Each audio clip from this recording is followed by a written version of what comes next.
Today for reading, we'll be doing the selection Family Rules by Jean McKeegan.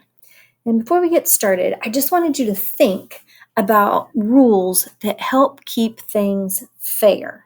Maybe they're at home, maybe they're at school. There are many jobs to do both in the classroom and at your house, and those jobs are called chores, right? They're called chores.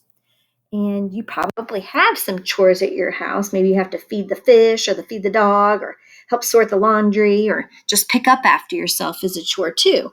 And if you didn't do those chores, then the dog wouldn't get fed or the fish wouldn't get fed and everything would be messy. And what do you think would happen, or what do you think about if one person had to do all the chores? Would that be fair? Yeah, I don't think that's fair because more than one person is making the mess. So in order to be fair, we have rules about our chores that helps everybody contribute and everybody have chores that they do to help the house or the classroom run better. All right. Now the genre today is poetry. This is a poem. And I want you to think about, how do rules help you get along? How do rules help you get along? We are going to use the comprehension strategy, asking and answering questions. And remember that readers think about what they're reading and ask questions like who, what, where, why, when, and how to help understand what they're reading better. So let's go ahead and read family rules. Our family has rules that help us get along. Our family eats together, sitting at the table. Our family eats together as often as we're able. All right, so what questions do you have after reading this first stanza of the poem? Maybe, how often did it say that they eat together? Well, it says as often as they're able, right? So sometimes families with work schedules or school schedules can't eat together every single time, but they do it as often as they are able. Our family has chores. We all do our share. Our family has chores. It is only fair. Our family has rules that help us get along. Now, after you read this stanza, are there any questions? Maybe what kind of chores the children do. And you can kind of look at the picture. Washing the dishes is one. How many people are in that family? Maybe is a question that you have. You're kind of looking to see, like, oh, I see at least 3 plates or 4 plates there. So there's, probably that many people. But you can think about what you read, look at the illustrations, and kind of think about what is exactly going on.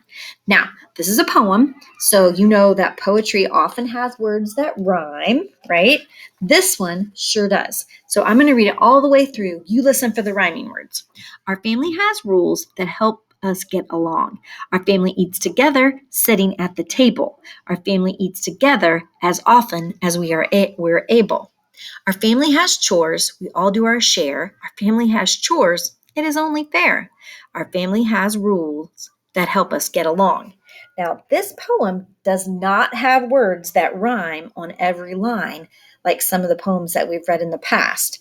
In this first stanza, the rhyming words are table and able. Table and able. And that's it. Those are the only rhyming words in all of those lines.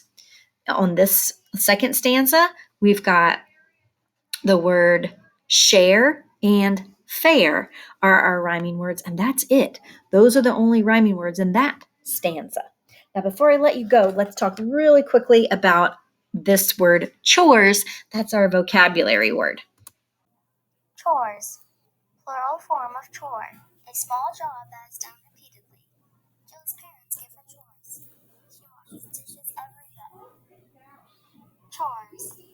Okay, so chores is a small job that's done repeatedly. And like I said, I'm sure you all have chores at home that you have to do, even whether it's your homework. Your homework could be a chore too, because everybody's got to do it. I will make sure that I include our discussion starters so that you can talk with your big person about how rules help you get along better at home, and the other things that are brought up in this poem, family rules.